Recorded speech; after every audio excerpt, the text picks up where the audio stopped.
आप जरा कुछ फैक्ट के बारे में बात करते हैं, कुछ फैक्ट के बारे में बात करते हैं। फैक्ट नंबर 1, अगर कोई भी लैंग्वेज आपको सीखनी हो, आप डिस्कवरी पे जाना या डॉक्यूमेंट्रीज देखना, ठीक है। जब बच्चों को मैं जब देख रहा था कि जब मेरा बेबी हुआ था तो मैं ये देख रहा था कि बच्चों को कुछ नई चीज सिखानी होती है, नई लैंग्वेज सिखानी होती है, तो कौन सी एज में सिखानी चाहिए।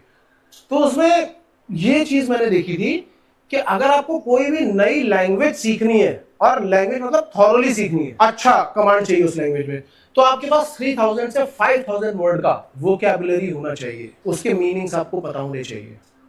1000 वर्ड 1500 वर्ड अगर होंगे तो आप ठीक ठाक हो, लेकिन अगर आप यहां तक पहुंच गए तो आप फिर प्रो हो जाओगे वहां के। क्यों? क्योंकि जनरली इंग्लिश समझ क्यों नहीं आती है, सामने इंग्लिश में किसी ने कुछ बोला और एक वर्ड समझ में नहीं आया, फिर वो पूरी लाइन ही उड़ जाती है। बुक रीड करते हो ऐसा होता है कि नहीं, कि एक वर्ड समझ नहीं आया पूरी लाइन उड़ गई, और ऐसे अगर 3-4 लाइन उड़ गई तो लगता है कि इधर हम पढ़ी क्यों रहे। लेकिन रूल क्या है कि जो वर्ड नहीं समझ में आ रहा उसको अंडरलाइन करते जाओ करते जाओ करते जाओ, बाद में क्या करेंगे, उसके मीनिंग लिखेंगे। सीखने का तरीका ये है, उसके मीनिंग लिखेंगे और फिर समझेंगे। थोड़ा टाइम लगेगा और लगाएंगे टाइम, जरूरी है टाइम लगाना, ठीक है। तो कोई भी, ये फैक्ट है कि कोई भी लैंग्वेज सीखनी है तो हमारे पास उसकी वोकैबुलरी होनी चाहिए। कैसी वोकैबुलरी? 3000 से लेकर के 5000 की, मतलब बेसिक जो डेली हम लोग कम्युनिकेशन करते हैं उनमें जो वर्ड यूज हो रहे होते हैं वो तो हमें पता होने चाहिए। 1000-1500 तो वही हो जाएंगे, ठीक है। Then continuous practice is required, continuous practice is required. जब आप बचपन में भी सीखते हो तो आपके आसपास के लोग बराबर बोलते रहते हैं और आप भी बराबर बोलते रहते हो। 3000 से 5000 का वोकैब दे सकते हो, बिल्कुल दे सकता हूं, लेकिन फ्री में कुछ भी नहीं दूंगा। मैंने बोला था ना, नोट्स बनाते रहना। जो नोट्स बना करके मुझे देगा, मैं उसको वोकैब, एक अच्छा वोकैब, काफी सारा तो मैं क्लास में ही दे दूंगा, और उसके अलावा एक अच्छा वोकैब दूंगा, बहुत अच्छा वोकैब दूंगा, और आपको बताऊंगा कि 3000 से 5000 विद इन 2 to 3 मंथ आप कैसे पहुंचोगे। अगर आपने मेरे बताए हुए रूल्स फॉलो कर लिए कंटिन्यूअस प्रैक्टिस के साथ में, मैं गारंटी ले रहा हूं, गारंटी, और ये नहीं 95, 96, 90, 100% गारंटी।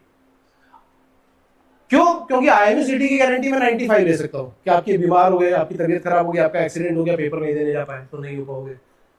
पर इसमें तुम बीमार हो जाओ, एक्सीडेंट हो जाए, इंग्लिश बोलना तो तुम कहीं हॉस्पिटल में भी बैठ करके कर सकते हो, मोबाइल तो तुम कहीं पे भी देख सकते हो। 100% गारंटी है कि अगर आपने ये चीज फॉलो कर ली तो 3 महीने के बाद आकर के आप यहाँ पे दूसरे लोगों को सिखा रहे हो कि इंग्लिश कैसे बोली जाती है। 100% गारंटी। कंटिन्यूअस प्रैक्टिस चाहिए मुझे। Then key to success is what? Persistence and determination. Persistence and determination. क्या होता है परसिस्टेंस? कोई भी चीज को लगातार करते रहना, परसिस्टेंस।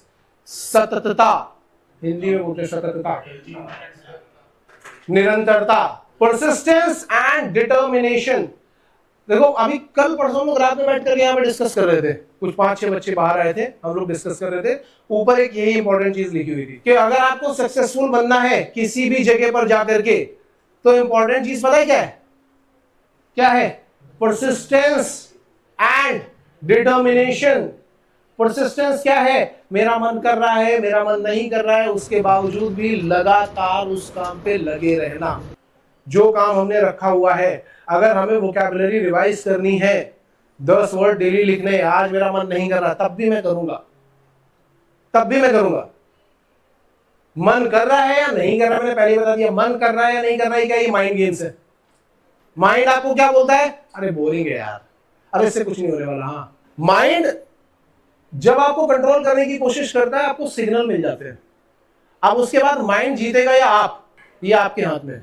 इसके प्रूफ है तुम्हारे पास। देखो, किसी ने, जब बचपन में मैंने साइकिल चलानी सीखी थी ना पहली बार, अब मुझे पता नहीं कि आप साइकिल चलाना सीखने का प्रोसेस क्या है, लेकिन जब मैंने पहली बार साइकिल चलाना सीखा था तो क्या होता है, जब मैं पहली बार सीखने गया था, उसमें मैं हैंडल पकड़ रहा हूँ, पैडल मार रहा हूँ, पीछे से किसी ने पकड़ रखा है, लोग बोल रहे हैं सामने देखो सामने देखो, मैं सामने देख रहा हूँ, और हैंडल भी ऐसे ऐसे करके बैलेंस करना पड़ रहा है, और पैडल तेज चलाओ, पैडल थोड़ा और तेज चलाओ, हम पीछे हैं, पकड़े हुए हैं, तो वैसे करके चल रही है साइकिल।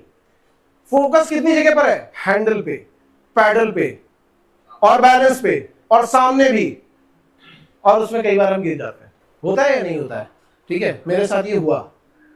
फिर उसके बाद मैंने थोड़ा थोड़ा चलाना सीखा, तो कभी मैं दीवार से टकरा गया, कभी गड्ढे में गिर गया, कभी कुछ हो गया।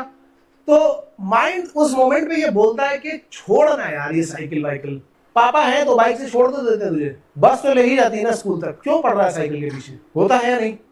अब उसके बाद बोलोगे नहीं मुझे साइकिल सीखनी है, मेरे दोस्त को भी आती है, मुझे भी आनी चाहिए, मैं सीखूंगा। फिर आप लगे रहते हो। फिर आप किसके पास है ये हक किसके पास है? मेरे पास। चोट लग गई है मैं तब भी साइकिल सीखूंगा, गिर गया हूं तब भी सीखूंगा, नहीं हो रही है तब भी सीखूंगा, और मैं लगा रहता हूं। जब माइंड ये देखता है ना कि भाई आदमी मान नहीं रहा है, अब ये सीख करके ही मानेगा, तो माइंड क्या करता है, कुछ चीजें सबकॉन्शियस में डाल देता है। देखो माइंड दो तरीके से काम करता है। एक अपना कॉन्शियस माइंड होता है, कॉन्शियस माइंड को नई नई चीजें करने में मजा आता है और वो बहुत जल्दी बोर भी हो जाता है।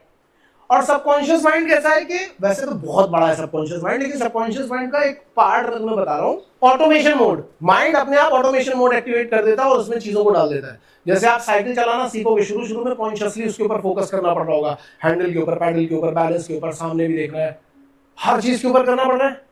जब तुम मानोगे नहीं, माइंड पहले बोलेगा छोड़ इसको, ये मतलब का काम है नहीं। कॉन्शियस माइंड को अगर ये पता लग गया कि तुम उससे काम करवा रहे हो, तुम्हें 50 बहाने देगा, डर देगा कि इस काम को छोड़ दो, ये सिग्नल्स है, तुम बोलो नहीं छोड़ूंगा, मैं नहीं छोड़ूंगा। माइंड पता है क्या करेगा, उन सब को उठा करके ऑटोमेशन पे डाल दे। थोड़े टाइम के बाद जब तुम साइकिल चलाते हो, जब सीख जाते हो, जब मैं साइकिल चलाना सीख गया तो मैं एक हाथ छोड़ करके चला रहा हूं, दो हाथ छोड़ करके चला रहा हूं, ऐसे करके चला रहा हूं, फिर ऐसे करके मोड़ भी रहा हूं, सारी कलाकारियां कर रहा हूं, बात करते करते चला रहा हूं, और वो चल रहा है। क्यों चल रहा है? क्योंकि सब ऑटोमेशन में पहुंच गया है।